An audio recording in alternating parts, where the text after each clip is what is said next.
morning, everyone. I'm Steve DeLaRoche. I'm the Code Enforcement Magistrate for the City of Daytona Beach Shores, and we're here for code enforcement hearings. The way that this works is I will call each case individually. If there is no one here for that particular case, we will skip it and go to the end. I believe in taking care of the people that have shown up first, and then anybody else's case that didn't bother to show up, we'll take that last, because I don't want to waste your time. The city has the burden of proof. That means they go first. They can introduce testimony of witnesses. They can show me physical evidence. They can show me photographs, whatever it is that they need to prosecute their case. Then you have an opportunity to cross-examine any of the city's witnesses. It's not your turn to tell me your side of the story. It's your turn to ask them questions. Like, when did this happen? How did this happen? How do you know? That sort of thing. When the city is done with its case in chief, then it is your turn. You can testify on your own behalf. You can call witnesses. You can show me physical evidence. You can show me photographs. The city then has the opportunity to ask you questions. The city may put on a rebuttal case, and then I will make my decision. If at any time you don't understand what's going on with your case, if you don't understand what's going on with somebody else's case, well, just sit there. But if it's your case, raise your hand. I will stop what we're doing, and I will give you your options. I can't tell you what to do. I can't give you advice, but it's a little bit like the waiter. I can read you the menu, but I can't tell you what to order, okay? All right, first order of business is to approve the minutes of the previous meeting. Is there anybody that opposes approving those minutes? Seeing no one, the minutes are approved. Okay, the first case on the docket this morning is J.K. Daytona LLC, 2225 South Atlantic Avenue, and it is case FCDEF 2024-42. Is there a representative from that? Okay. When it's your case, no, please stand up. I'd like you to come and sit in the front row to my right, your left, so that you can see and hear what's going on. Ms. Herstein, are you taking this case, or is, okay. Yes, Your Honor. Please raise your right hand. You solemnly swear to tell the truth, the whole truth, and nothing but the truth, so help you God. I do. Okay. And ma'am, your name is? Shamila. Shamila Mohammed. Okay, you're the manager. Correct. Okay. Can you spell your last All right. name? M-O-H-O-M-E-D. All right. You can sit down. I'm going to let Ms. Herstein put on her presentation. And then, as I said, you have a chance to ask questions of her or any witnesses, and then you can tell me your side of the story. Okay?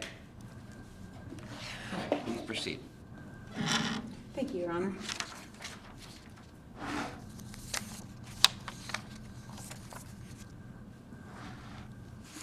And Ms. Mohammed, did you receive a packet from the city? Yes. Okay.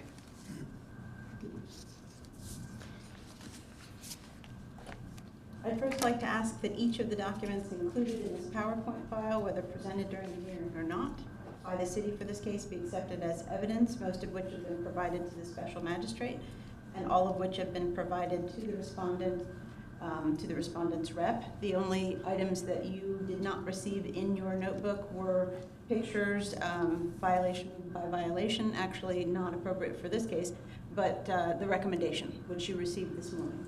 Okay.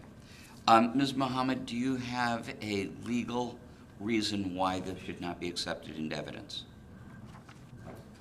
Okay. Then it'll be accepted into evidence. Thank you, Your Honor. This is an initial hearing for the case, as you just mentioned, having Volusia County Tax Parcel ID 531502020010. This property was found by by Lieutenant Norman Meadows, our fire marshal, to be in violation of two separate but weighty violations, which are actually violating at a minimum 5 different sections of fire code. Violation A, the fire alarm system is completely inoperable and there is no smoke, heat, or carbon monoxide activation or notification to local fire department or on-site customers. Violation B, which says A in your packet, but it's a B. The site has no fire protection by sprinkler system. Fire sprinkler system is completely inoperable and the extent of the damage is unknown. In January of 2023, so 2 years ago, this 5-story, 132-room hotel was placed on what's called fire watch. That requires round-the-clock monitoring and daily log submittal. If a fire system goes down and is not properly reporting or not properly functional, the authority having jurisdiction can place a case or a property or building on fire watch in lieu of closing the entire building until those violations are fixed. Those are options. In this case, the property was placed on fire watch because the building's fire alarm system was not functioning. These conditions requiring a fire watch not only have not been rectified since the beginning of 2023, but re-inspections were conducted on April 13th of 2023 and April 19th of 2024. And at that April 19th, 2024 date, a property-wide re-inspection was conducted, and it was determined that the life safety situation requiring that fire watch had been exacerbated by now the fire sprinkler system being inoperable as well. Also in April, a fire system company stated in 10 pages worth of inspection and test reports, which you have in your packet, that neither the fire alarm system nor the fire sprinkler system were functioning properly. This triggered an April email from Lieutenant Metters to the hotel GM, Shamila Mohammed, who is here today, reiterating that fire watch reporting requirements needed to be met. So if you send an email, you have that email in your packet as well, reiterating that not only did it need to be performed daily, but that the logs needed to be sent to his office daily. In late September, Lieutenant Metters re-inspected again, and of the 41 violations listed on his 4-page inspection report, only 6 of those had been rectified. That prompted a code enforcement notice of violation through Lieutenant Metters in mid-November.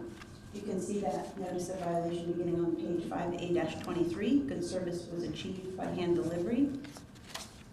January 6th, after reevaluating and seeing no forward movement, a statement of violation, request for hearing, and notice of hearing were generated. Good service was achieved by hand delivery for that notice for today's meeting. As of January 8th, we do have an authorization to answer form, giving General Manager Shamila authority to answer any of your questions this morning.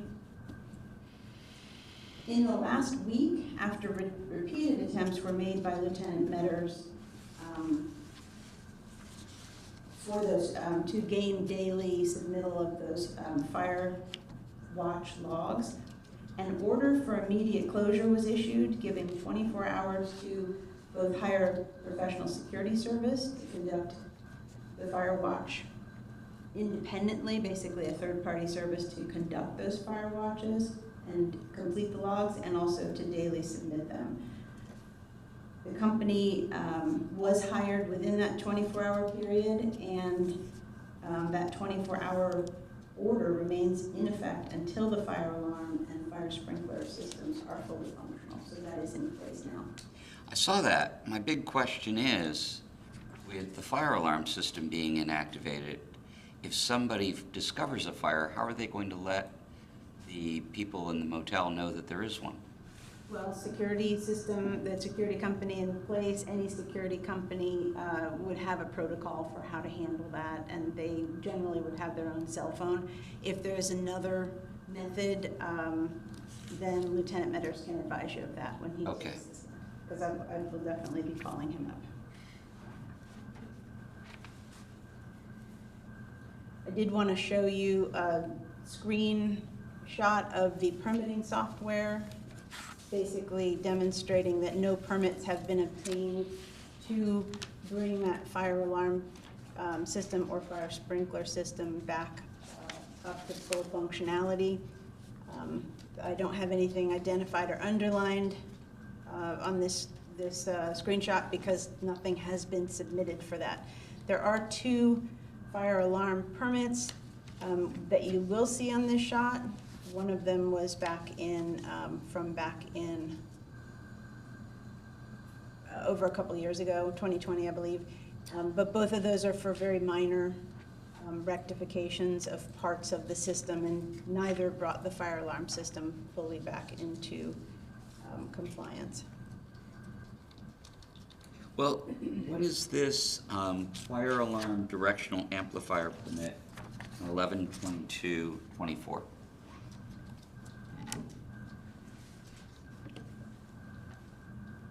That was a almost $5,000 job cost. It shows that additional carbon monoxide detectors were required, needed to be installed in the boiler room, and a relay was installed. So that's a piece of the bigger, of the whole, which is Okay. the entire hotel system needing to be fully functional. Was that one, did that take care of the 6 that were rectified? I don't believe so, but that's a question that's appropriate for Lieutenant Metters. Okay. The recommendation today is that you order an order number, or that you issue an order number 7, giving 6 months to fully correct violations A and B, and that would be as of July 16th, 2025, including obtaining approved final inspections on all required City of Daytona Beach Shores permits, and that the respondent be ordered to pay an administrative fee of $162.89. For non-compliance after that July 16th date, we're requesting that a daily fine of $250 be imposed. The 6-month period, while it seems like a long time, a fire pump replacement is required. Those are taking about 90 days, and some have taken up to 120 days just to get delivered. And after that, I've been told that it's about 30 to 40 days worth of work to fully bring the system back up, including installing that fire pump. And so the 6 months, it seems fair, and I have been told by other fire sprinkler repair companies that it is fair. That should be a sufficient amount of time. I did discuss that briefly with the general manager, and she also said that that seemed fair. At this time, I would like to... Wait a second. Ms. Mohammed, do you have any questions for Ms. Hursty? No. Okay. All right, you may call your next witness then. I would like to call Lieutenant Norman Metters to the stand. Okay. Morning, Lieutenant. How are you? Good, how are you, sir? Good. Would you please raise your right hand? Do you solemnly swear to tell the truth, the whole truth, and nothing but the truth, so help you God? Yes, sir. Okay, and could you tell me a little bit about your office? My name is Lieutenant Norman Metters. My title is the Crime and Prevention Lieutenant, and also as the Fire Marshal for the City of Daytona Beach Shores. I've been here almost 17 years now. Got a background of a little bit of everything between law enforcement, police, fire, EMS. I've been the Fire Marshal for almost 4 years now. Okay, thank you. I know that you're all triple trained, but I imagine some of you do some things and some of you do other things. Yes. Okay. Now, what can you tell me about this property? And I don't know if you heard the question that I asked Ms. Herstein, this private security company Yes. that's on fire watch. If they do discover a fire, how do they let everybody know if the fire alarm system is not operable? So the building has been posted as, so as soon as you walk up to the either entrance of the building, there's a big red sign that says Fire Watch. So everybody, it's got all the verbiage, legal verbiage that it is on Fire Watch, the system is completely inoperable.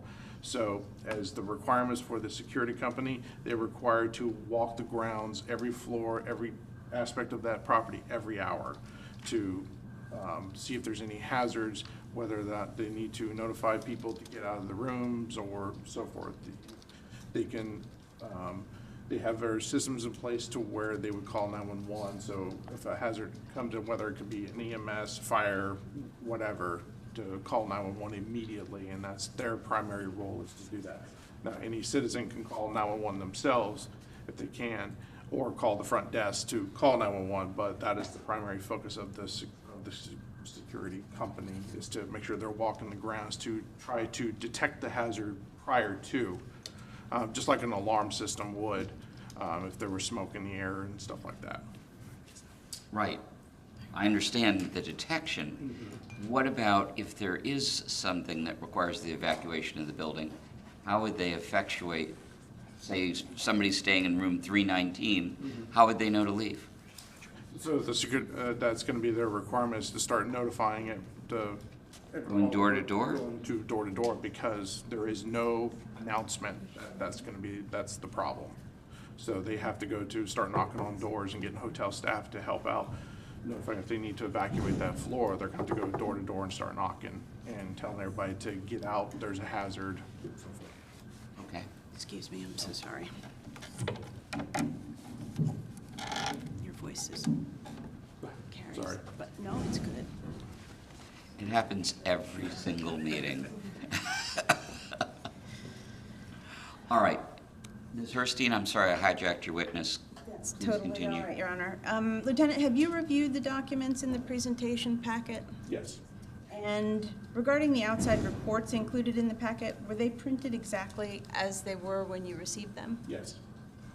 And are the documents that you created presented exactly as you created them? Yes. Thank you. And do the events as presented represent an accurate account of the facts as you are aware of them, or are there any changes or clarifications you'd like to make? They are exactly as they happened, yes. Thank you. Is there anything else you'd like to add that you think the special magistrate should know when weighing this case? No, just the facts at the end is on your page there as you're about to ask. I know you had a question about the one permit. I was going to clarify on that about the CO. That was a separate permit that had started long before any of these issues were occurring. It started before, right at the beginning of 2023. This was just to install a separate carbon monoxide detector in their boiler room. This was just a permit application to install this, and this was never fruition to anything. It would never, the company that was required to contract it and do that, it's unknown whether or not they even installed it, and they never requested inspections to verify all that. So that's a separate, it's in totality of all the circumstances. However, that was a separate permit at that time. Okay. I understand the amount of time that it takes to acquire a pump and get it installed. Yes. You don't need to know why I know that, but I'm really, really concerned about the alarm system. Because what you've described, going door to door, there may come a point where the hotel staff gives up and leaves the building because of smoke or whatever. And it seems to me more like the situation on the Titanic than anything else. How long would it take for them to replace or repair the alarm system? Well, I was actually just on the phone this morning with a company that they have recently acquired, and they're telling me within a few days they should have it operational to the point where notification and announcement, so the guest could be notified in a quicker response rather than door to door. Okay. That won't alleviate the fire watch requirement because of all the other issues. However, that's an added measure. Okay, I understand that. All right. Ms. Mohammed, do you have any questions for Lieutenant Metters? Okay. Thank you, Lieutenant. I appreciate you being Yes, here. sir. No problem. All All right. Any other witnesses? No, Your Honor. Okay. Ms. Mohammed, it is your turn. Would you mind coming up to the podium?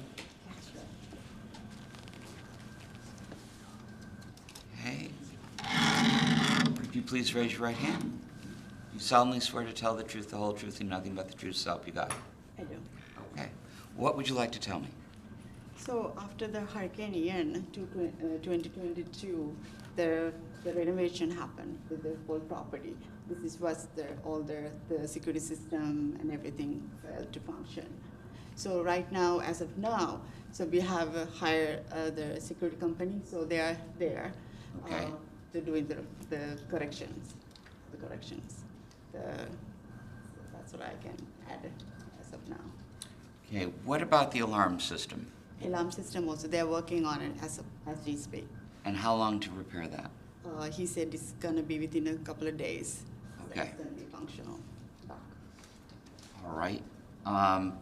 Anything else you'd like to tell me? Not at this point. All right. Ms. Herstein, do you have any questions? Not at this time, Your Honor.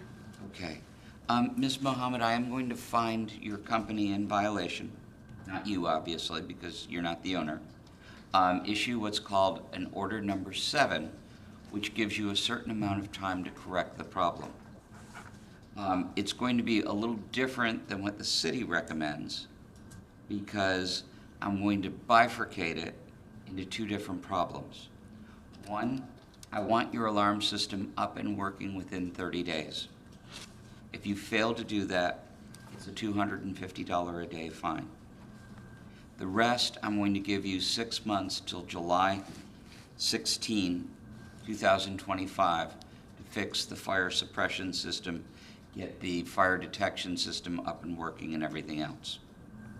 I'm going to order that you pay $162.89 administrative fees and costs within 30 days. Can you do that?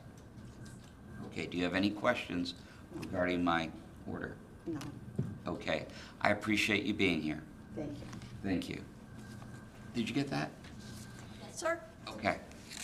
Lieutenant Metters, you are free to leave, or if you want to stay, I'll swear that you were integral to this meeting the entire time. It's up to you. Unfortunately, I got inspections.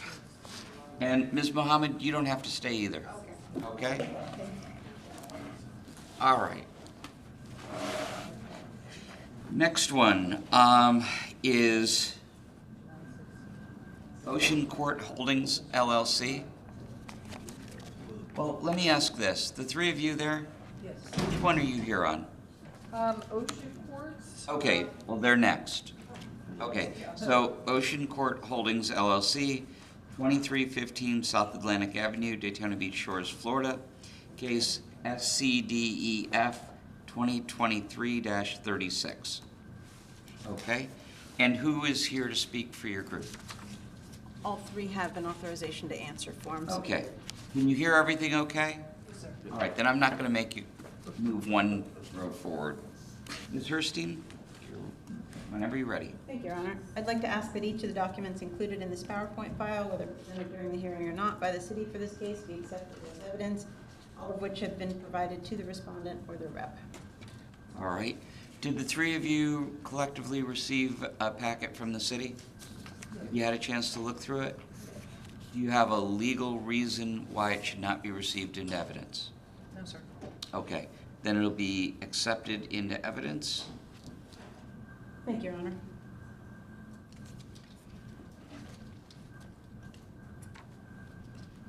Your Honor, this property is a hotel on the beach.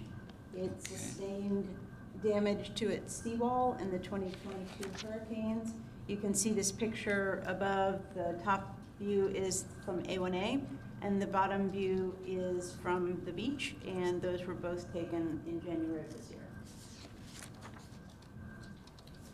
Okay. They sustained damage, as I said, Hurricanes Ian and Nicole.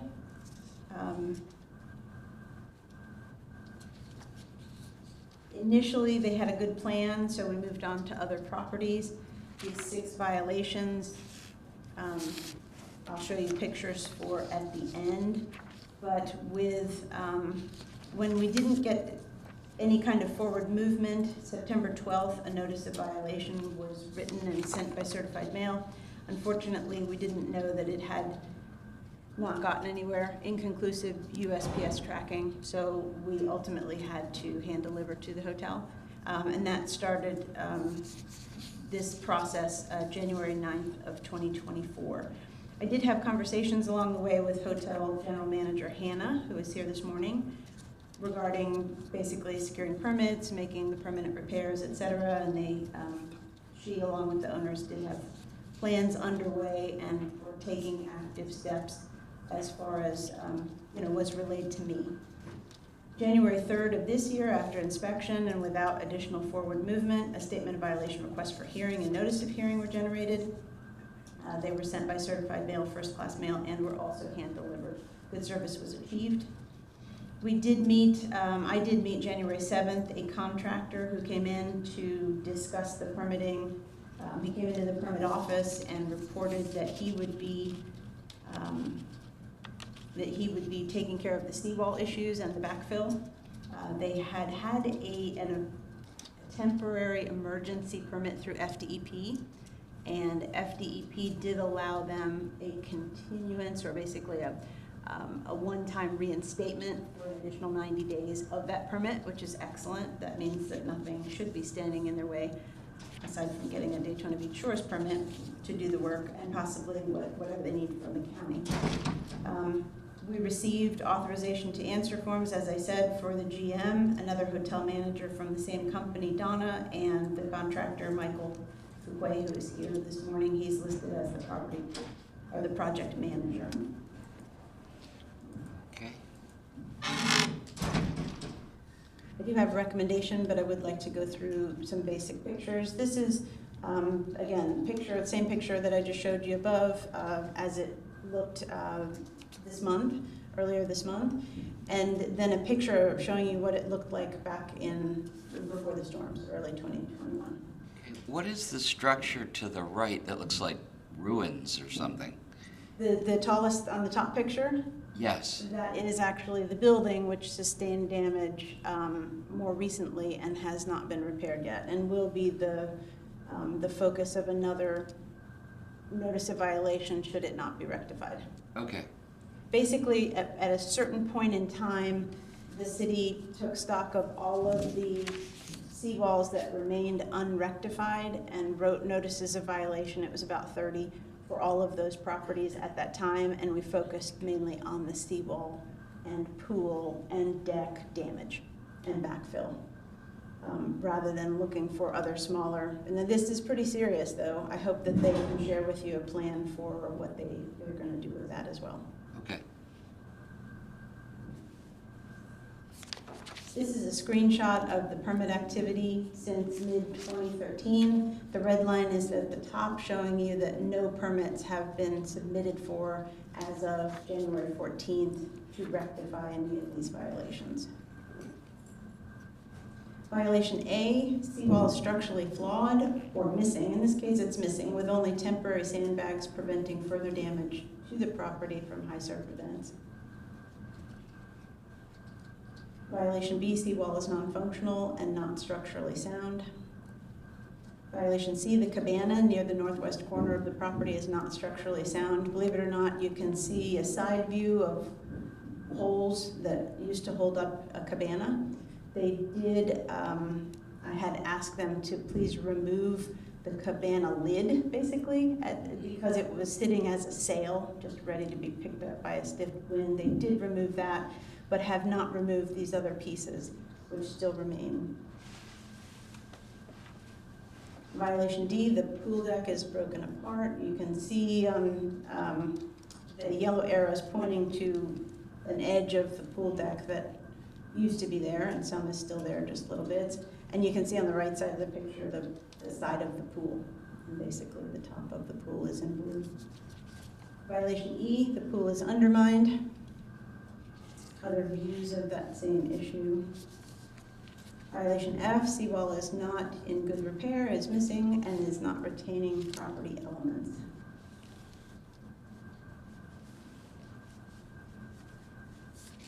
The request from the city staff is that you issue an order number 7, that you find the property in violation with an order number 7, that you give until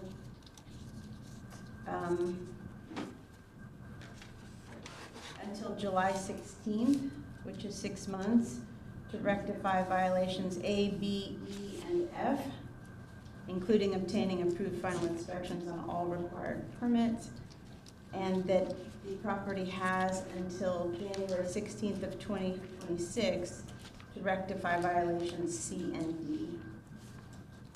And that is because they currently have plans in the works and a contractor secured to take care of those first 4 violations, but as far as I understand, have not fully permitted or spoken with DEP or gotten permission from DEP regarding what else they're doing once the seawall and backfill is in place, how they're putting the deck back and supporting the pool and et cetera. So they need a little bit more time for that. And frankly, we're most concerned with making sure that the property is protected with the seawall and the backfill. We're also asking for reimbursement of the administrative fee of $149.09, and there's an affidavit for that on page 5B-24. If the property does not comply, respondent does not comply with those 2 dates just mentioned, we're requesting a fine of $250 per day. Okay. Why is there not a violation for the pool being secured? A violation for the pool being secured. There's no fence around it. There's no barrier around it. There is a, from whom, Your Honor? From the beach or from the guests in the hotel? Because there is a fence. From the beach. From the beach? Anybody heading toward the pool would be trespassing on private property. The county does not let you just plunk up a fence. We wish that a lot of properties could have done that, Right. but it both wouldn't stay very long because of our high tide situation currently, and the county does not allow that to be there anyway. So I don't imagine a way that this could be fenced effectively right now. It's not solid packed Okay. sand. So no, that was not included as a request. Okay. And the property respondents can advise you as to whether they have had trespassers and what they're doing. Because the property is daily attended to, and the managers, they're regularly, the staff is there, guests are coming in and out. Oh, okay. It's a different situation than one that we'll look at, another case that we'll look at that's a vacant building. Okay, I That's didn't realize it was definitely still identified, operating. yeah. That's Okay. definitely requested and identified as an issue for the vacant building. But when there are folks on site, it's a somewhat different matter. Thank you. Do the 3 of you have any questions for Ms. Herstein? I'm seeing you nod your head no. Okay. Everything gets recorded, and you can whip your head around all you want, but it doesn't make enough noise to be picked up. So I'm saying that you're all deciding not to ask her questions, correct? Okay. Ms. Herstein, do you have any other witnesses? No, Your Honor. Okay. Is there anything the 3 of you would like to tell me? This is Mike, he's our project manager. Okay. Sir, would you mind coming up? And you're Michael Fuquay. Way? Yes, sir. Fuqay. All right. Please raise your right hand. Do you solemnly swear to tell the truth, the whole truth, and nothing but the truth, so help you God? I do. Okay. And you're the contractor on the project, right? That's right. I'm the contractor or the contractor's representative. Okay. Now, you heard the city wants to give you 6 months to take care of the seawall violations and a year for the pool violations. Yes, sir. Are those reasonable amounts of time? Absolutely. Okay. And you're going to put in a seawall? Yes, sir. I can go through a timeline real quick if you'd like. Sure. Well, this is your presentation. Okay. Okay. No, we're just trying to be respectful. The permit application was submitted on 7/29 of '24 to FDEP and the other related entities that needed to be involved. The permit was issued on 10/24. We had some questions about the survey that came out. We had an RFI with the engineer, request for information from the engineer. We got those resolved. Actually, we got those resolved around 1/7 of 2025. But we did ask for a time extension. And that was received on January 2nd of 2025. Okay, So, and then the time extension, the seawall has to be done by April the 2nd, and we intend to comply with that timeline, okay? okay. Do you anticipate any shortage of building materials based We've upon? already got them. Okay, good. They're already at a lay-down yard near the Great. property. As far as the, I'd like to address the other two items, the swimming pool and Okay. the cabana. The cabana poles will be removed next week because we're gonna use that area as an access point to move construction materials down to the seawall to work. Right, okay, And in the process of building the seawall, we will be filling in back up to the pool. On or around 1/7/25, talked to management, or they spoke with me about repairing the pool and fixing the pool deck. And so I've prepared some documents for them, and if they agree, I'll be submitting to Daytona Beach Shores a plan to repair the pool as well. But due to the fact that it's east of the coastal construction line, we'll have to get permission for the pool repair and the pool deck repair from FDEP as well, because of where it lies.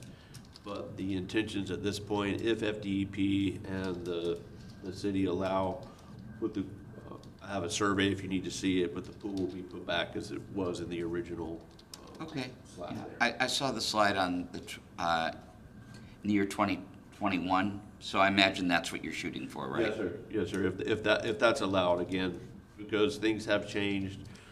I'm not sure, you know, I know that if it's over a certain dollar value, but we just kind of have to get everybody's approval because of the, you know, concrete and pavers or what you use. And where the cabana was, we intend to put that back if Hotel agrees as a green space. Okay, great. That's all I got for you. Ms. Herstein, do you have any questions for him? I don't, Your Honor. Okay, all right. Sir, I appreciate you coming to talk to me. For the three of you, I am going to find a violation, order that the violations pertaining to the retaining wall, A, B, E, and F be repaired by July 16th, 2025, or $250 a day will approve. And that C and D, which deal with the pool, you have 1 year from today to fix. And again, that's $250 a day. If not repaired, it seems to me that you're well on your way to getting that done, and there's no penalty for getting it done early. $149.09 in administrative fees within 30 days. Can you do that? Yes. I don't know which one of you is going to pay it, but I have a question. sure. I guess it would be for Mike. I just want to make sure for violation E, the pool is undermined.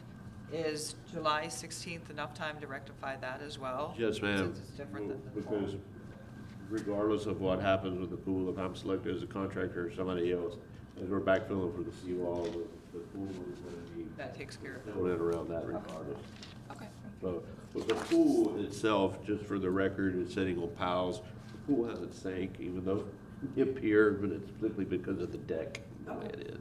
So, we're good. We're good. Okay. Thank you very much. Thank you so much, sir. You're more than welcome to watch, but you're not required to. You can leave if you'd like.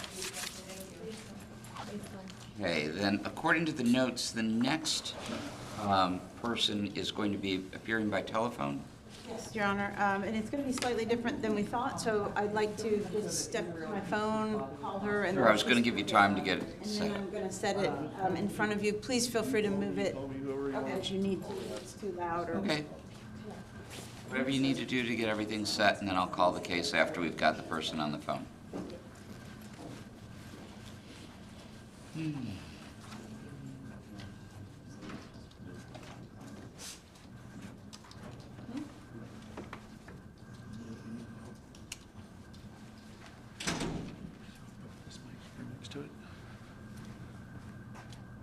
He's got a microphone up there.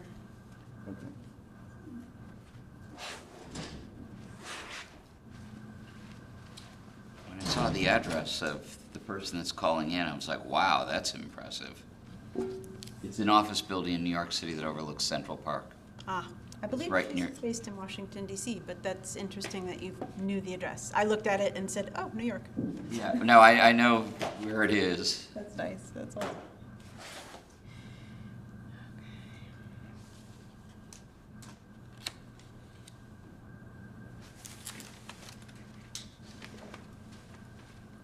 The person I'm about to call is Erica Killam. She's the project manager for the seawall piece of things, and she let me know that someone else involved, and I do have authorization to answer for her. I don't have it for anybody else, and I asked if she knew if the person was an officer of the company. She didn't know, so she's gonna stay on the line and facilitate any conversation, any answering of questions, because she's the one with the authorization. Is she going to do 5C and 5D, or just 5C? She'll be on for both C and D. Okay. Yes, thank you.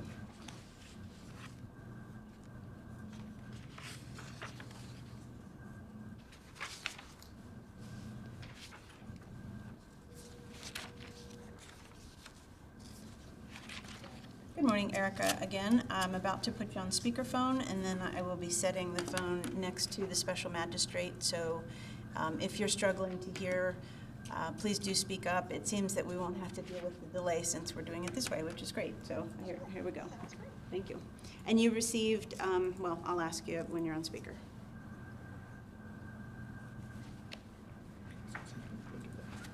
Good morning, all. Okay. Good morning. Can you hear me? I can indeed. If you will give me a moment, I'm going to conference in Tom Christopher. He is from the ownership group, and he would like to listen in. Certainly. Wonderful. Thank you. One moment, please. Ms. Herstein, her first name is Erica. What's her last name? Killam, Killam. Killam. Okay.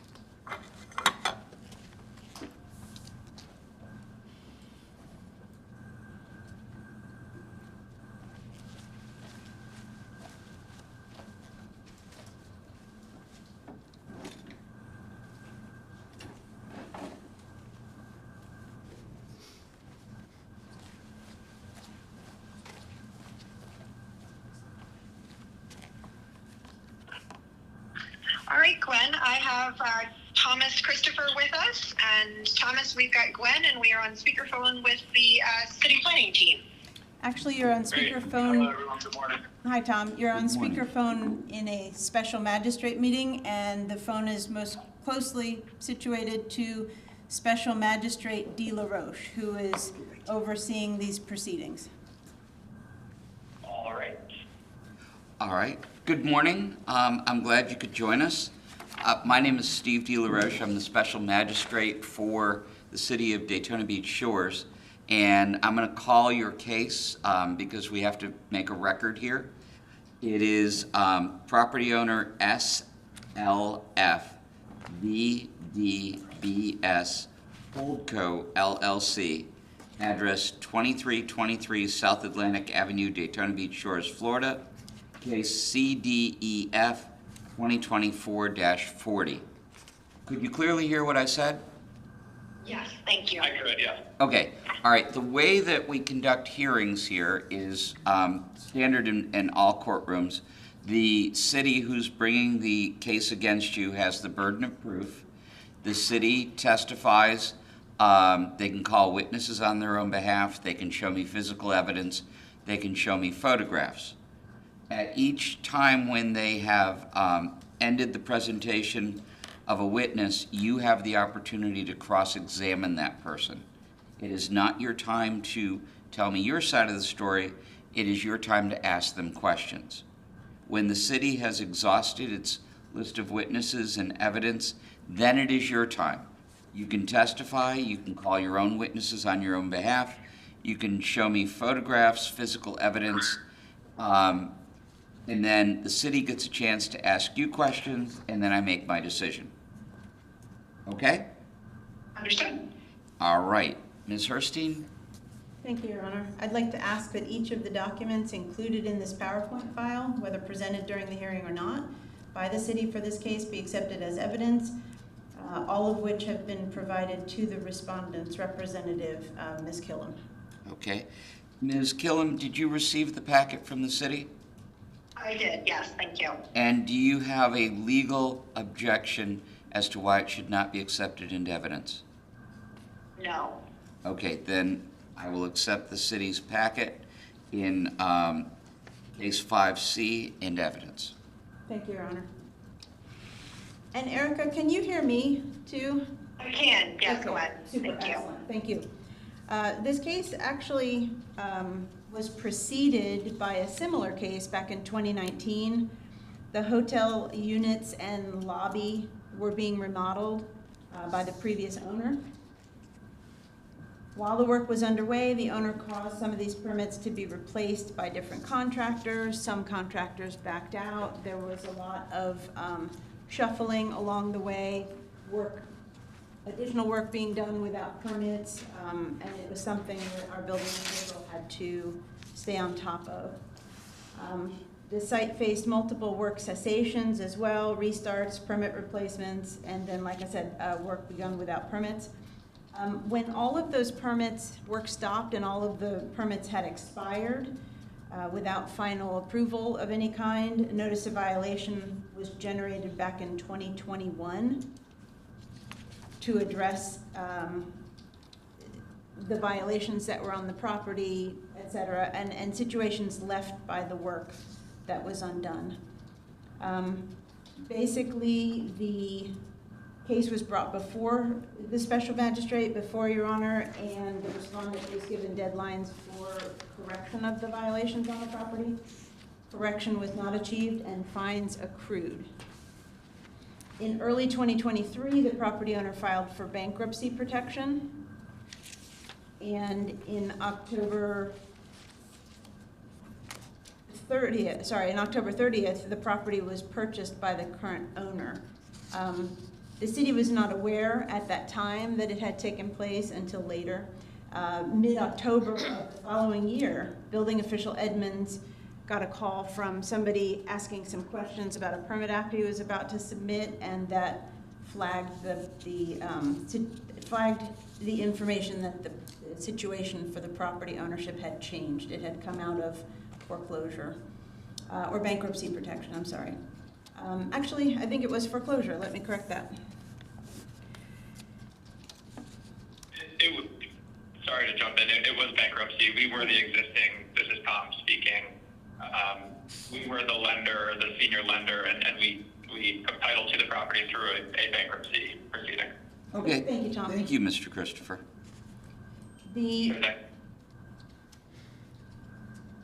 On October 16th of this year, of 2024, we got a permit to repair undermined concrete slabs. That's one of the violations that I'll show you pictures of in just a minute. Unfortunately, that application has remained incomplete, has not been finalized to be able to be fully reviewed and issued. A reinspection, I reinspected on November 14th of 2024. Many violations were found. The violations present in 2021 had remained without exception, other than violations pertaining to the seawall, which had been there at that time and was fully gone. Additional violations were found, and totaling 50 violations on the property. Notice of violation was generated November 18th, 2024, and good service was achieved by certified mail. On January 3rd, I re-inspected the property, and the violations had not been rectified. I did not see a single one that had been rectified. While taking pictures at the property, I did end up encountering Ms. Killam and learning that she was the project manager for the seawall and building undermining issue, rectifying that, which is excellent, and backfilling. I also came across Melanie Kane, who is the FDEP field permitting inspector, and we briefly discussed the property too, so she knew that they had permitting underway, which is also good. So they're closer than we thought. Okay. On January 3rd, a statement of violation, request for hearing, and a notice of hearing were generated, and these were sent by certified mail, first-class mail, and were posted at both entrances to the property.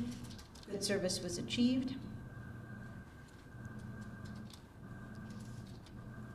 Basically, I would like to just begin showing you a screenshot of permitting, and then also go through the 50 violations as quickly as I can. I've made the slides very simple. If unless you have a better idea. Well, no, it's your case, and I note that for the benefit of our people on the telephone, you were sworn in at the beginning of the hearing. I don't swear you at each case, but if you could please refer to the page numbers more than you usually do, because they can't see Absolutely. the screens here, so that might help them know what you're talking about. Good idea. Thank you.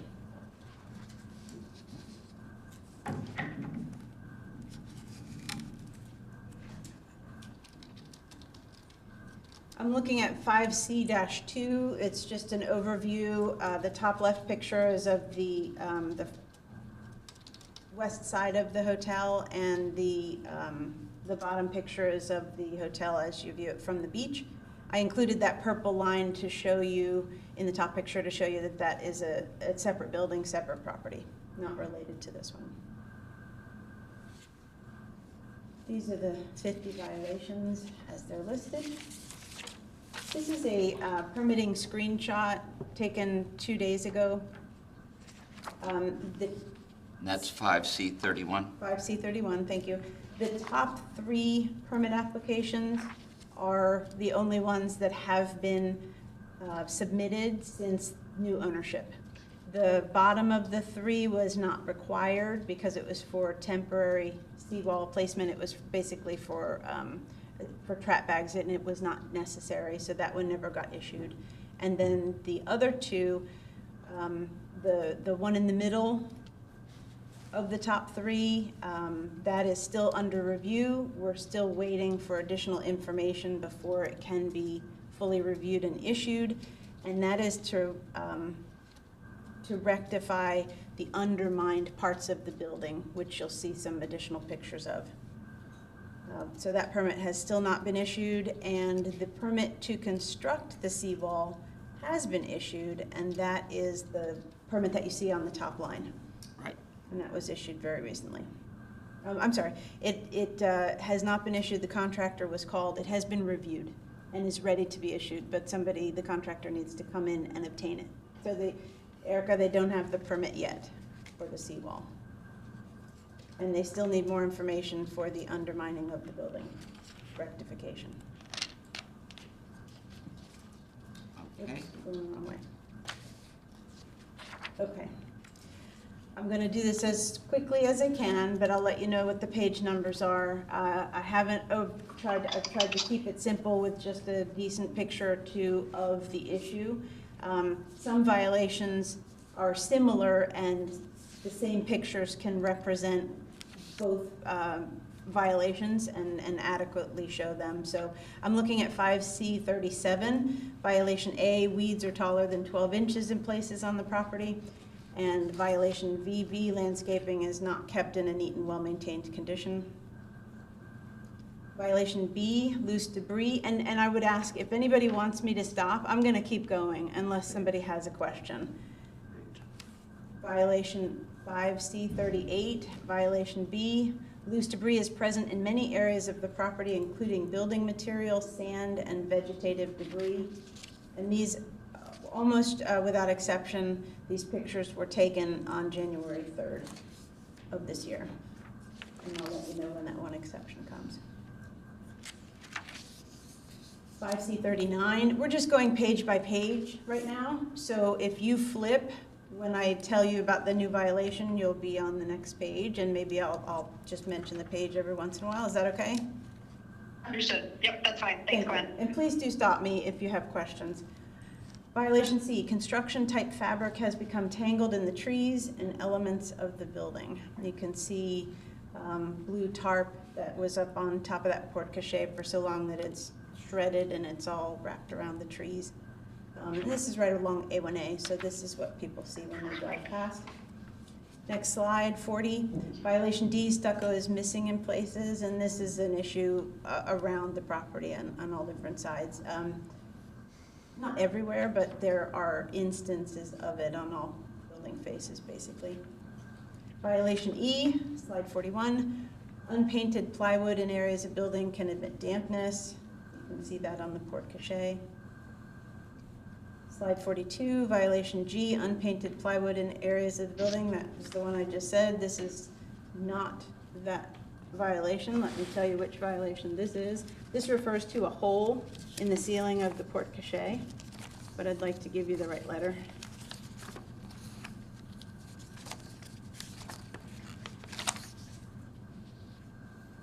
It is violation G, but it should say open hole in ceiling of porte-cochere. Slide 43, violations L and J. Open storage of construction equipment with no associated active building permits. The picture above, you can see that piece of equipment. And violation J, open storage of building materials with no associated active building permits, and you can see that represented in the two pictures I've shown.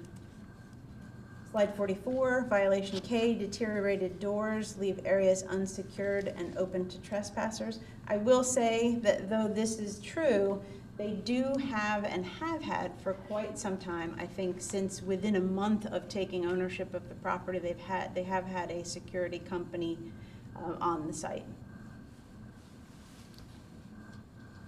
Slide 45, violation L.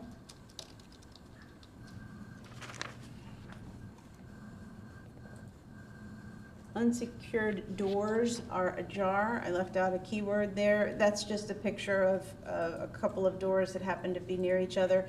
There are probably about 15 to 20 doors that are open, admitting dampness into the structure. Slide 46, violation H, standing water in pool is green and allows breeding condition for mosquitoes. I do check in with the folks next door and have access to viewing that periodically to see that it has not been rectified. It may be rectified now. Erica and I spoke about this when I met with her on January 3rd when I happened to encounter her on the property, on the beach side of the property. Violation M, large damaged pool is unprotected. You can see there's some graffiti in that top picture, so there is some trespassing taking place on the property. Erica, would you mind weighing in on whether you have rectified the pool situation like we discussed, or is that still to be done in the future? Still to be done. We've asked our maintenance team to take care of it, but to my knowledge, it has not yet been completed. Thank you. I'm on slide 47, violation N, cracks in multiple places on retaining wall along north and south property lines. Violation O, retaining walls are failing in areas. Violation T, south retaining wall is missing at corner. Violation LL, multiple cracks in retaining walls on north and south property lines. And we'll see some other close-up pictures of those cracks in future slides. Slide 48, violation P, erosion under the northeast corner of the building. And this is, this has been the most concerning, at least to me, of everything going on that property. And hopefully that's what that permit that we haven't been able to fully review, what that permit application and hopefully resultant permit will be obtained to rectify. And I believe that's why Ms. Killam has been brought in. That's violation P, erosion under the northeast corner of the building. Violation, slide 49, violation Q, missing balcony and railing at northeast corner of the building. You're just missing the balcony railing, not the whole balcony. And I believe it was worded properly in the notice. Slide 50, violation S, seawall is missing at northeast corner, and violation JJ, seawall is missing. It's hard to show you that something is missing, but there was a seawall there at one time. Slide 51, violation U, paint is peeling and discolored in places. There a number of places this is occurring. Most of the railings are peeling, but not all. These are just two pictures representing that. One is peeled, the top one is peeling at the ceiling on the balcony. Slide 52, violation W, door openings and windows are boarded shut on multiple building faces. Those are a couple examples of that happening. Slide 53, violation X, concrete spalls visible in places around building. And again, this is happening to different degrees. The two pictures on the right are to a lesser degree, but still a concern, still things that need to be addressed. The picture at the top left, however, is much more of a concern, or it's further progressed. You can see that whole corner is spalling, and that's just allowing more and more water in to the interior portions of the, the rebar, basically access to the rebar, which is going to cause more spalling and eventually structural deficiencies. Concrete spalls visible. Violation, or slide 54, violations Y and Z. Concrete spalls around windows and breezeway. Multiple windowsills are deteriorated. Here are just three examples of these areas between the window and the AC opening that have completely deteriorated and need concrete restoration. Slide 55, violation AA, fire suppression elements are in disrepair. The purple box is around a spot where fire equipment used to be mounted on the wall, and it was that way all the way up each floor, and you could see the same thing that was pulled off at every point. It probably wasn't functional if it had remained, but it's not even there anymore. I'm on slide 54, violation Y, concrete spalls around window and violation spalls around windows and breezeway. Multiple windowsills are deteriorated for violation Z.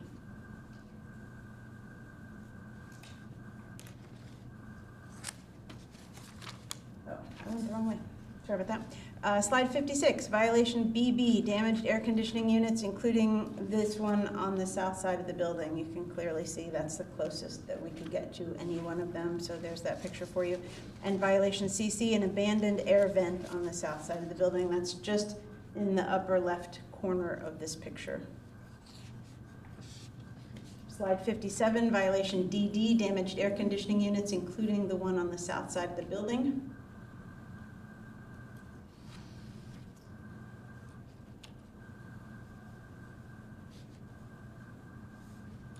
What is that square hole surrounded by the circle? Violation, Your Honor, it's an opening where I believe an air vent was previously. This violation DD actually pertains to abandoned air vents on the south side of the building, sorry. Windows boarded in areas. That's what violation DD, and you can see there's a window boarded here in the bottom right picture, and in the top left, if you see the pink door, just around the corner to that is another boarded window. But yes, that's an opening into the building where pigeons could go in that I believe was like an air duct of some sort. Correct. It used to be the air duct to the laundry room. Oh, thank you. Certainly. Page 58, violation EE, porte-cochere roof is damaged and missing in areas. You can see that crack along the lower lip of the ceiling of the porte-cochere. Page 59, violation FF, soffit is missing from north side of porte-cochere. Page 60, violation GG, gutters disconnected and missing pieces at porte-cochere. You kind of see in the top left picture, the white gutter is there and nothing's at the top. And in the bottom right picture, it's that orange colored topped thing in between the two trees on the left that is a gutter piece. Violation HH.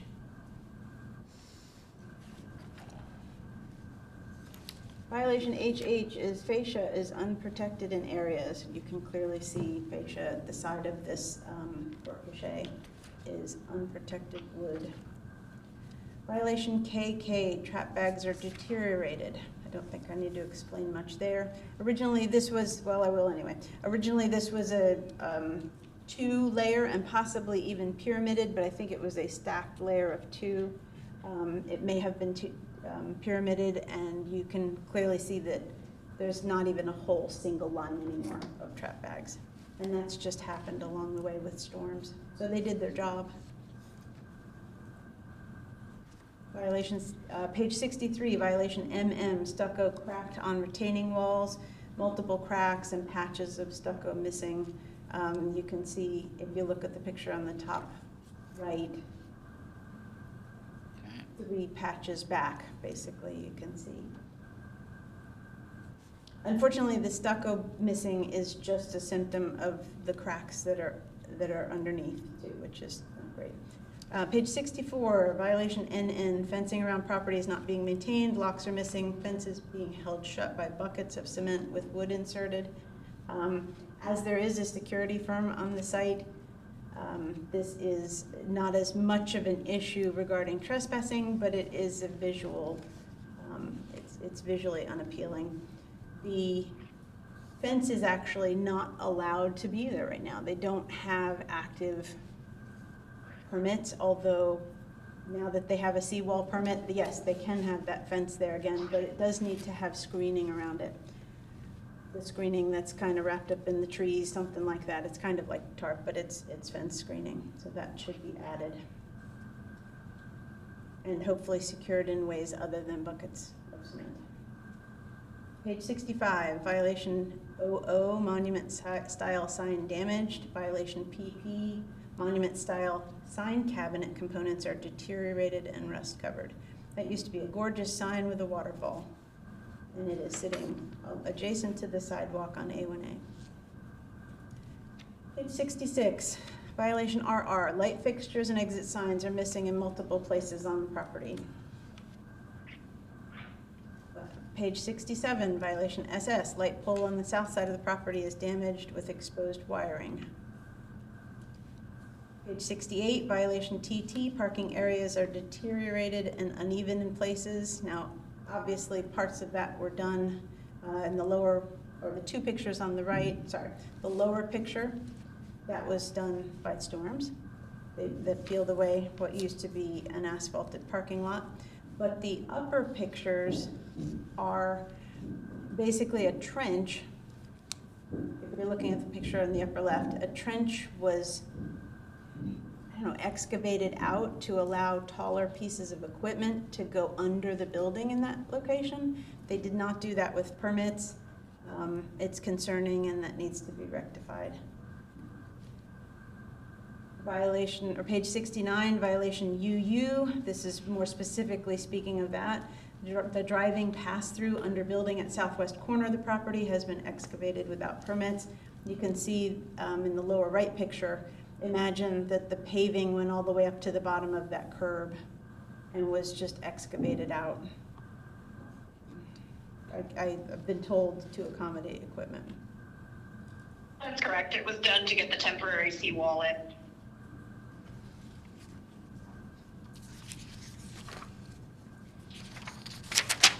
Violations WW and XX have to do with, there's nothing to show you, but I will state for the record that the building has been vacant longer than 60 days without obtaining a certificate of compliance vacant property, and the building has not been registered as a vacant building in the city's vacant or abandoned building monitoring program.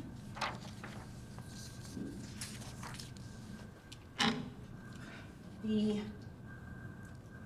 recommendation for this, and actually I would like, I'll give the recommendation and then I would like to call Steve up in case there are any questions that he could best answer. The recommendation that the city has for this is actually straightforward compared with the next case. The recommendation is that they be found in violation within order number 7, that on or before April 16th, 2025, violation XX, also submitting a certificate of compliance vacant property, CCVP application, and schedule a CCVP interior and exterior inspection. So we would like those 3 items to occur before April 16th, 2025. The reason for the rush there is to have proper contact information, which now we have some, which is great. At the start of this, we had none. But also scheduling that CCVP, that Certificate of Compliance Vacant Property Inspection, will allow us to make them a list of any life safety issues that need to be rectified on the inside as well. And the sooner they have the list, the sooner they can approach it and know how to fix it. Okay. That's the first piece. The second piece is for violations A, B, C, H, I, basically 19 violations. These are simpler, mostly simpler. Many visual type violations like the landscaping and the seawall and the sign. All of those violations pertain to easier fixes, seawall, sign removal, that monument style sign at the very west of the property along A1A. And we would like those to be fixed by July 16th, that's 6 months, including obtaining approved final inspections on all required city permits. And then the remainder of the violations, the other 31, we'd like them to be rectified by March 16th, 2026, which is a more generous time frame. But we've picked the things that really should be and can be rectified sooner. Okay. Thank you. And I would like to call Steve Edmonds. In 1 second. Yep. Ms. Killam, Mr. Christopher, do you have any questions for Ms. Herstein? I think those all accurately document the condition of the property. Tom, anything to add? No, I agree. Okay. All right, Mr. Edmonds, could you please raise your right hand to be sworn? Do you solemnly swear to tell the truth, the whole truth, and nothing but the truth, so help you God? Yes, I do. Okay, so for those of you for those of them that are on the phone that are not familiar with who you are, would you mind describing some of your duties, please? I am Steve Edmonds. I'm the building official for the City of Daytona Beach Shores. I have been here 20 years. Next month it'll be 21. Okay. Ms. Herstein, you may inquire. Steve, are the pictures and documents that have been shown in this case accurate to your familiarity with the case? Yes, they are. And do you have anything that you'd like to add that may help the special magistrate making his determination? Just one thing I wanted to update was the permit that was submitted for repairs for the undermining of the building. There was 3 comments that were sent out on it when it was submitted in October. They were for a DEP permit.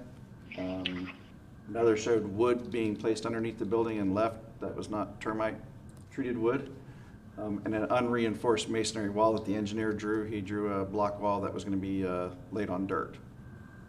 They have resubmitted it. Did look at it this morning because it was just resubmitted recently. And they have the DEP permit now, but the other 2 items have not been corrected on the plans. Okay. So it probably will be rejected again by the end of this week. All right. Do either of you have any questions for Mr. Edmonds? No, that accurately reflects my understanding. Apologies, I thought you had gotten a revised drawing with that set to correct the other 2 items, so I will follow up on that. Okay. Anything else, Mr. Evans? All right, Ms. Herstein, any other witnesses or evidence? No, Your Honor, thank you. Okay. Ms. Killam, Mr. Christopher, this is your opportunity to present anything that you would like in your defense. I think just to give you a general understanding of where we are, Mr. Edmonds is correct. We did just receive our DEP permit for the concrete work on Friday of last week. So AAT did submit again. Apologies, I thought you had revised drawings to go with that, so I will follow up on those. So that contractor, as soon as we got permits, is ready to proceed with the concrete undermining repairs that we've mentioned in some of the photos. The seawall, our materials have arrived in Florida. They just need to pick up that permit, as Gwen mentioned, and then we are ready to mobilize on that. Some of the rebar that you see in some of Gwen's photos are rebar for that seawall installation. So we are optimistic to have a seawall in place before our DEP permit expires at the end of March. So those two projects are actively moving forward. We do have a relationship locally with a hotel management company. We are working with them to address some of the sort of building cleanup items. There are a number of the items on Gwen's sort of low-hanging fruit list, you know, landscaping, things like that. So we are trying to work with our local team to get those executed as well. I think that covers the sort of work in progress, if you will. Okay. Ms. Herstein, do you have any questions for Ms. Killam? Ms. Killam, the city is requesting that you remove all of those pieces of deteriorated sign and that you pull an electrical permit to cap that off. And that's within that earlier time frame of July 16th. Certainly should be enough time. Is that anything that you wanted to discuss?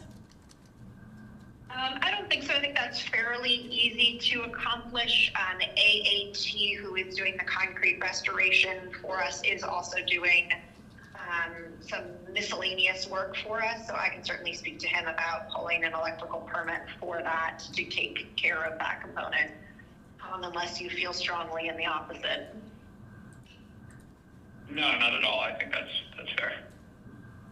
Okay, thank you. I don't have any other questions. Okay. I have a couple of questions for the two of you. Mr. Christopher, you said that your company acquired this through bankruptcy, that you were the senior lender. Is that correct?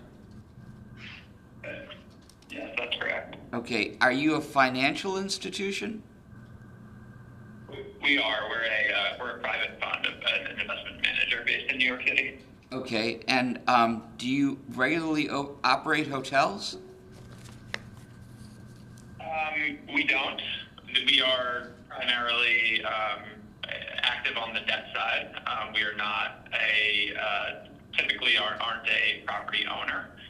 That being said, both myself and other members of the team have, in a previous life, been more active on the equity side where we have acquired and owned hotels, but always with third-party management involved, who are more active on the day-to-day, operational side of things. Okay, I appreciate that. This property, as Ms. Herstein mentioned, is on A1A, and sort of, I don't know if either of you have, well, I know Ms. Killam has, but I don't know, Mr. Christopher, if you've ever been here. But it's basically a row of hotels along the beach. Okay. And I was just curious as to, are you going to fix this up and hopefully sell it to a third party to operate? Or are you going to maintain it yourselves? Or? So, great question. And if it's okay, I think it would maybe I could just provide a little bit more, I guess, background on our involvement from the get-go, how we, I think everyone has a general understanding of how we came to own the property. But, basically we closed the loan in December of 2023 to the prior owner. I think many of the violations or a lot of maybe there were legacy issues with the property prior to our involvement, even on the debt side, and that Ms. Herstein, mentioned in her sort of summary. When we came in, a portion of our loan, and our loan was not just on this property, it was on 8 different properties throughout Florida that were all owned by this group, by the prior ownership group. A portion of the proceeds of our loan were meant to, complete the construction at this property. Unfortunately, given both I would say poor management by that ownership group, some issues with, contractors who were involved, and then, a change in that contractor, and then also hurricanes Ian and Nicole that came through, in the fall of 2022. a lot of, that work just never got done, and the property is in the condition that it's in today. Shortly after Hurricane Ian and Nicole is when ownership group filed bankruptcy, and that process was ongoing for roughly 9 months until we were actually able to step in and enforce our position through a credit bid in those bankruptcy proceedings, which allowed us to take title of the property, and that's when we stepped in to actually be the owner. Since then, our plan, just given the fact that we're not really, we're not a property owner, we are a lender at the end of the day. Ideally, we make loans and they get paid off, but that doesn't always happen.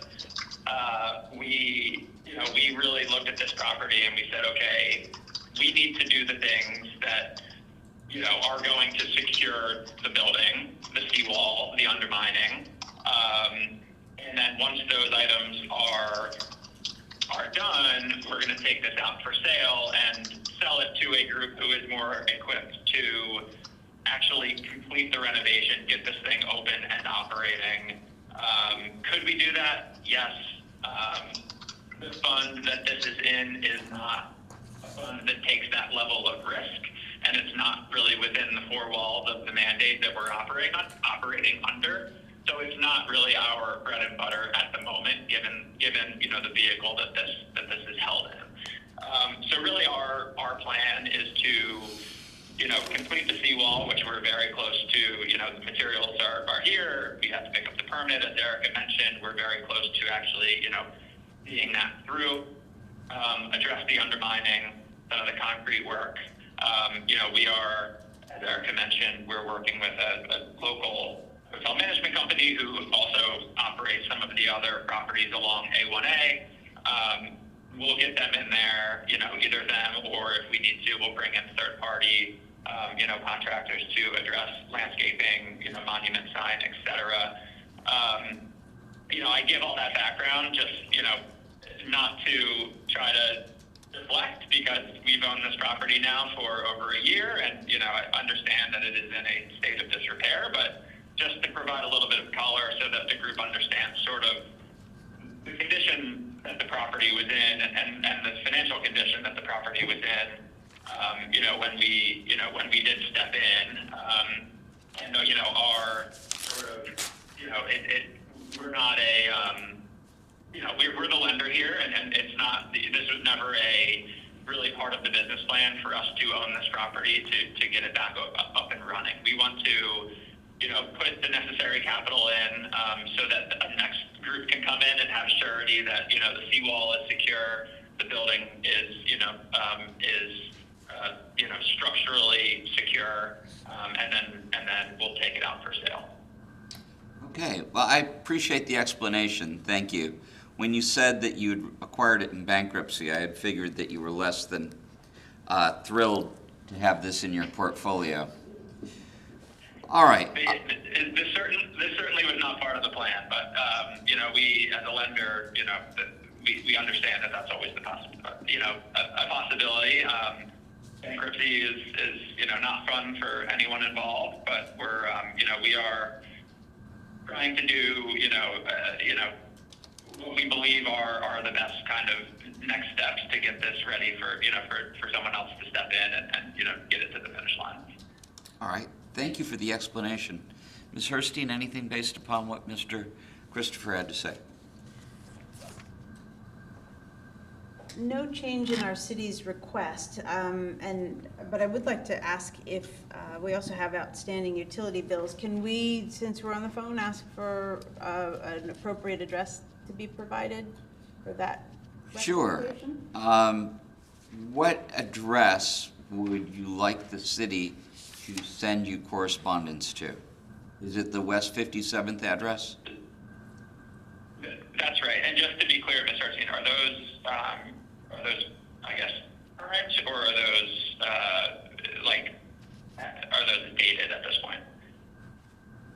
I'm not sure that I didn't hear the question. You want to know if the utility bills are current or if they're dated? Well, I believe that they are both. Okay.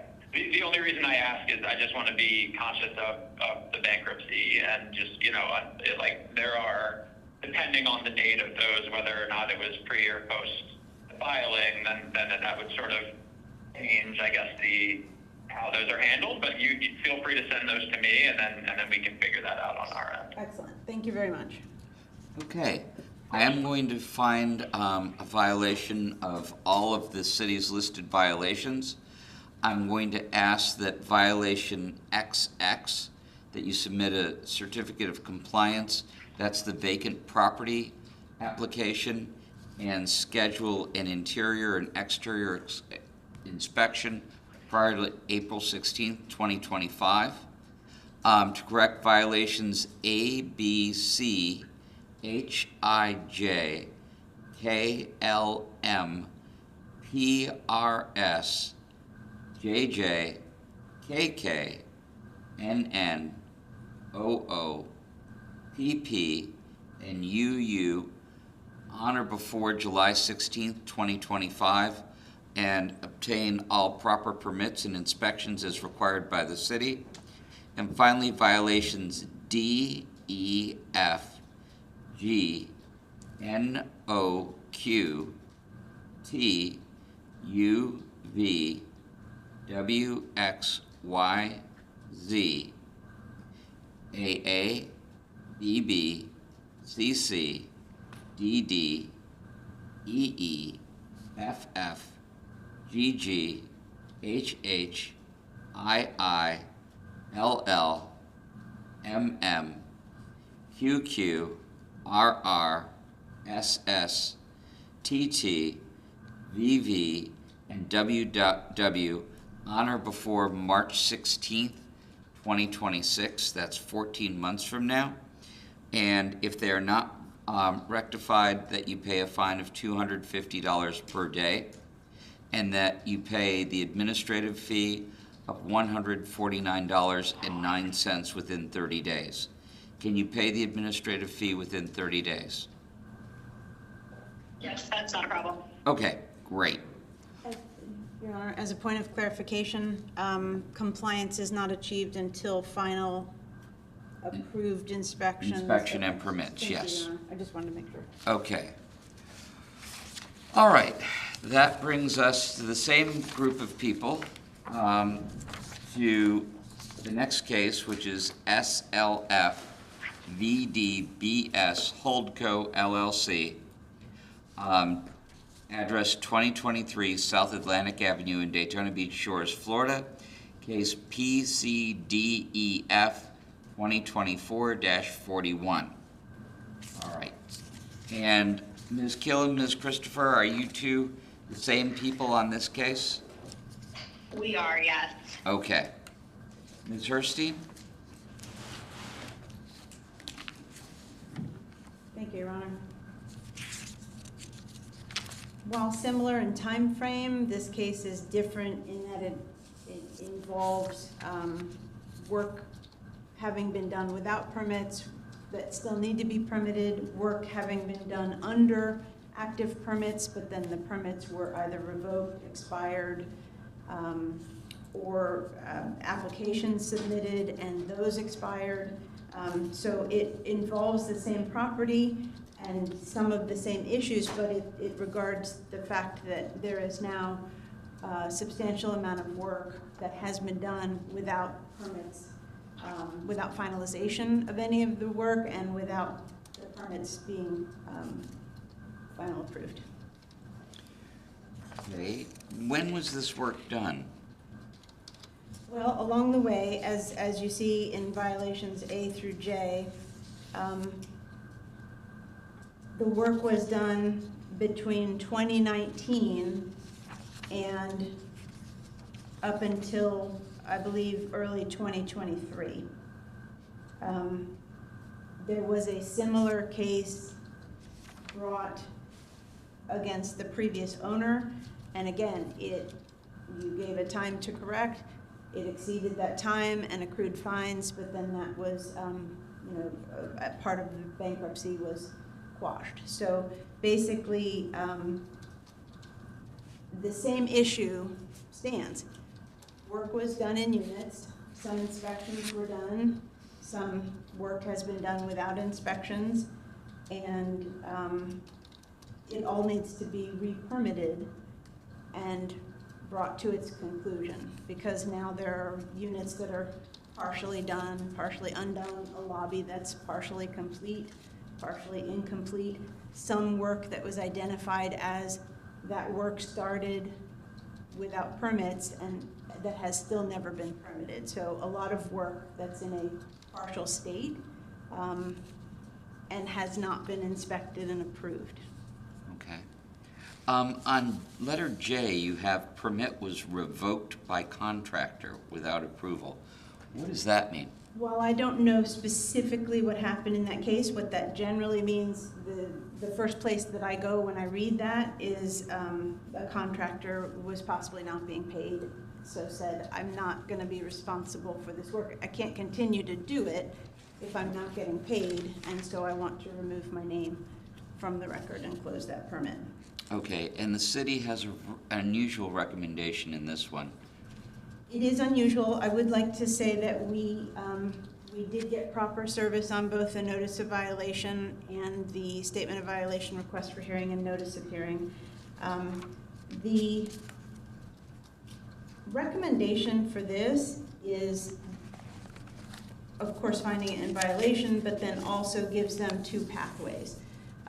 Erica had indicated when we spoke that they, while planning to restore the seawall and protect the building, they did not have plans to fully renovate it, to take this on.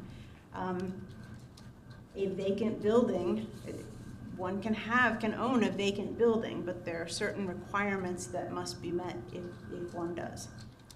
So the pathways are basically the top third of the requested order number 7 refers to causing all of that unpermitted work to be fully permitted, causing the work to get started under each of the permits, and then obviously it would need to go through to its conclusion. That's one pathway, but the other pathway is if they plan to leave it as a maintained vacant building, there are some other things that would need to be adhered to.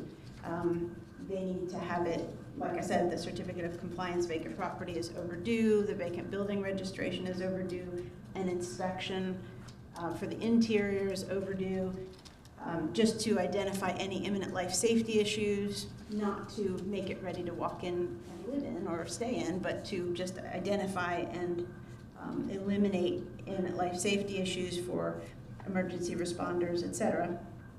Or, a security guard walking through the property too. The city, in the section that is specifically identified in this requested order, 19, it's in the Code of Ordinances 19-1.2 I1, has subsections 1 through 6 that specifically relate to multi-story vacant buildings. And they have an extra layer of security and safety involved, which mainly involves having an engineer evaluate the structural integrity of the building and provide that on an annual basis to the city. Okay.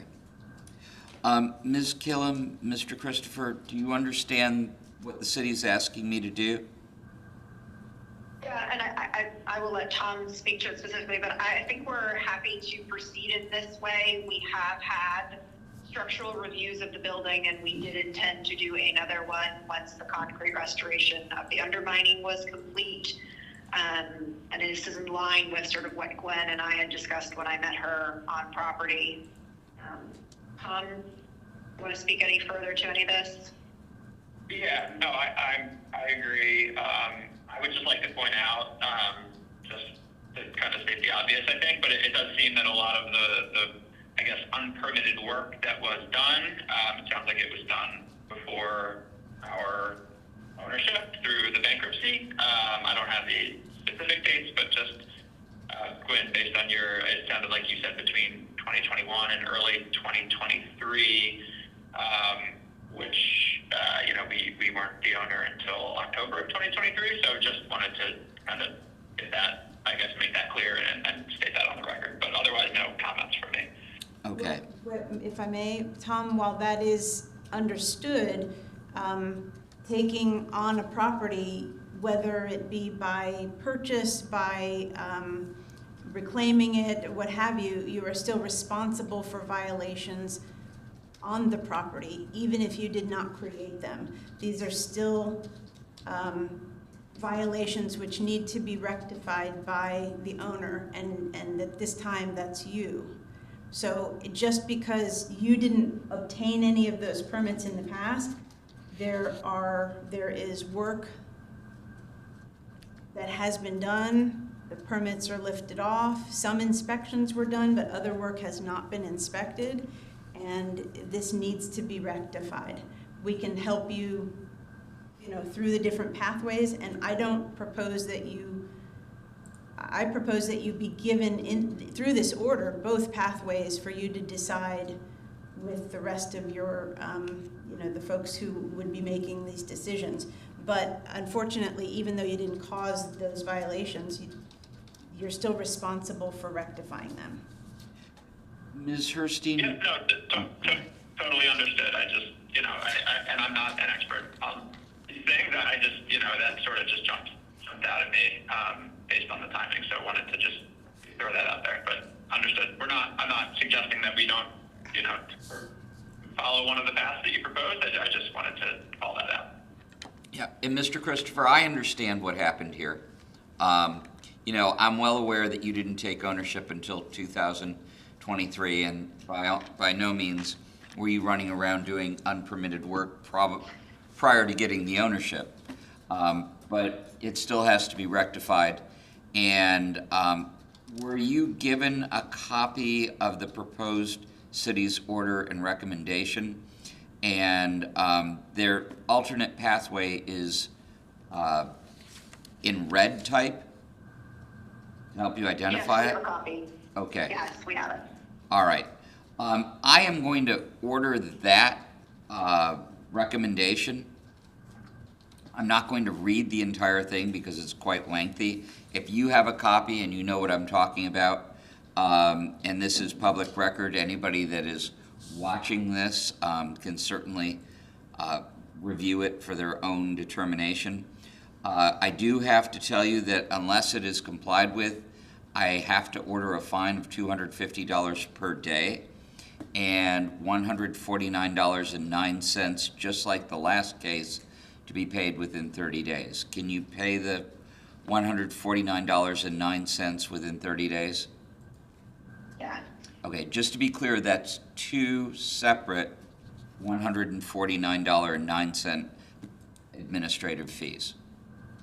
Understood, and I assume someone will help me understand how I pay those. Somebody will. Gwen's really good about Okay. that. Great. All right. Well, thank you very much for joining us by telephone. I appreciate you being here. It's always easier to rectify problems in the city if we're able to work with the owners, as opposed to just saying, well, you're about to get fined, you'd better do something about it. Okay? Thank you for your time. Have a nice day. Thank you. Thank you. Bye. Whose cell phone is this? Mine. Oh, okay. All right, anybody else have any other business? Seeing no other business, I have to tell you that the next meeting is sometime in February. February 20th, 2025 at 9 a.m., followed by March 20th, 2025 at 9 a.m., and then April 17th, 2025